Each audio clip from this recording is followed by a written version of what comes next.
কিছু ভুলের কারণে আজ 2025 সালের আইসা আমরা মনিটাইজেশন পেলাম না। এটা শুধু আমার আপনার সবার ভুল। আমরা ঠিকমতো ভিডিও দেখি নাই, আমরা কমেন্টের রিপ্লাই দেই নাই, আমরা গাইডলাইন মেনে কাজ করি নাই, আমরা ভিডিওগুলো দেখছি টেনে টেনে, আমরা ভিডিও উপর দিকে ধাক্কা দিছি, পরিচিত আর অপরিচিত দেখে কাজ করছি।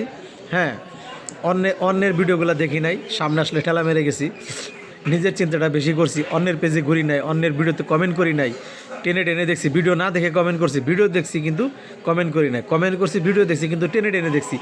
এই সব কিছু মিলিয়ে আজকে আমরা এই পরিস্থিতিতে আমাদের মেন একটা সমস্যা হলো ভিউ আসতেছে না, এঙ্গেজমেন্ট বাড়তেছে না, প্লাস ফলোয়ারটা কমতেছে।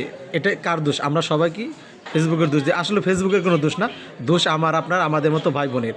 আমরা যদি সঠিক গাইডলাইন মেনে কাজ করতাম, আজকে আমাদের কারো এই সমস্যাগুলো হতো না, আমরা ইনশাল্লাহ সফল হতে পারতাম। ভাই, হিংসাভেদ বেদে সামনে আসা প্রত্যেকটা ভিডিও দেখব, সম্পূর্ণ ভিডিও দেখব, একটা লাইক, একটা গঠনমূলক কমেন্ট করব।